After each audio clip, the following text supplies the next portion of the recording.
Saudi Arabia visa और पाबंदी के हवाले से एक ये नोटिफिकेशन स्क्रीन पे शो हो रहा है, ये काफ़ी ज़्यादा गर्दिश कर रहा है। ये नोटिफिकेशन की क्या रियलिटी है और इसके में क्या सदाकत है, इसके ऊपर हम डिस्कस करते हैं। जी हाँ फ्रेंड्स, इससे पहले भी लास्ट मंथ भी सऊदी एम्बेसी की तरफ से एक नोटिफिकेशन आया था जिसमें क्लियर कट बयान किया गया था कि कोई वो लोग जो उम्रा पे जाना चाह रहे हैं उनके लिए 13 अप्रैल से पहले-पहले वो हरम में पहुँचे और इसके अलावा जो लोग ऑलरेडी वहाँ पे मौजूद हैं, किसी भी वीज़े पे हरम की बात हो रही है, हरम की हदूद की, वो 29 अप्रैल से पहले-पहले उनको एग्ज़िट करना होता है।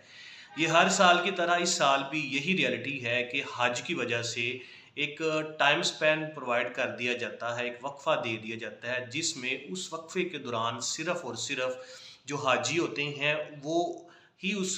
हरम में एंटर हो सकते हैं, मक्का मदीना में जा सकते हैं। बाकी जो लोग, चाहे जिनके पास बिज़नेस वीज़ा है, चाहे जिनके पास फैमिली वीज़ा है या वर्क वीज़ा है, वो उस हदूद के अंदर जा नहीं सकते।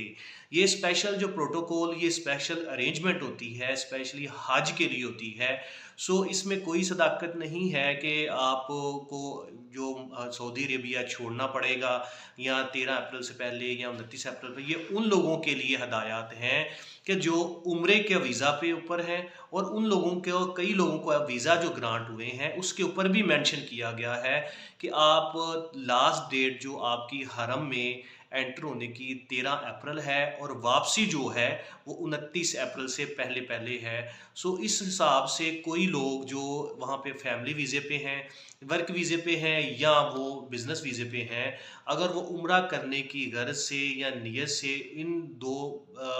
मुक़द्दस मकामात पे जाते हैं तो उनके लिए रिस्ट्रिक्शन है और फिर भी अगर वो इस हवाले से इस चीज़ को फ़ॉलो नहीं करते तो उन लोगों के लिए 5 साल का बैन है।